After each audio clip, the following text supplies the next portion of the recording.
আসসালামু আলাইকুম আরহামাতুল্লাহ। সম্মানিত দর্শক শ্রোতা ভাই ও বোনেরা, যারা যেখান থেকে আজকের ভিডিওটা দেখতে আসছেন সবাইকে অসংখ্য ধন্যবাদ। ভিডিওটা খুবই গুরুত্বপূর্ণ, একটা চমৎকার আমল আপনাদের সাথে শেয়ার করব। ধৈর্য সহকারে আমার সাথেই থাকবেন, শেষ পর্যন্ত ভিডিওটা দেখবেন।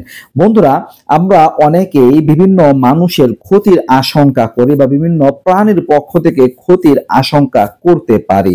তো আপনি যদি ঘরে বাহিরে রাস্তাঘাটে কোথাও হঠাৎ কোনো মানুষের ক্ষতির আশঙ্কা করেন বা কোনো জীবজন্তু কোনো প্রাণীর ক্ষতির আশঙ্কা করেন, কুকুর হতে পারে, বাঘ সিংহ হতে পারে, অন্য কোনো জন্তু জানোয়ার হতে পারে, বা আপনার কোনো দুশমন রয়েছে, আপনি খেয়াল করছেন যে কোনো সময় আপনার উপর অ্যাটাক করতে পারে, আপনাকে ক্ষতি করতে পারে, তাহলে তৎক্ষণাৎ আপনি কোরআনে কারিম থেকে এই আয়াতটা পাঠ করবেন। আয়াতটা পড়ে যেখান থেকে যেদিক থেকে আপনি ক্ষতির আশঙ্কা করবেন ওই দিকে শুধু একটা ফুঁক দিবেন।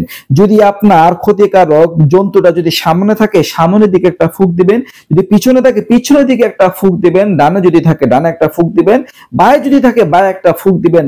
দর্শক, এই আমলটা যদি করতে পারেন ইনশাআল্লাহ আপনারা আশঙ্কা মুক্ত থাকবেন, ক্ষতি থেকে বাঁচতে পারবেন। আয়াতটা হচ্ছে, আল্লাহু রাব্বুনা ওয়া রাব্বুকুম লানা আ'মালুনা ওয়া লাকুম আ'মালুকুম লা হুজ্জাতা বাইনানা ওয়া বাইনাকুম আল্লাহু ইয়াজমাউ বাইনানা।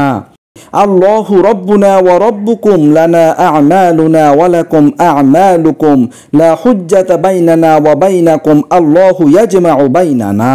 এই হচ্ছে আয়াতটা।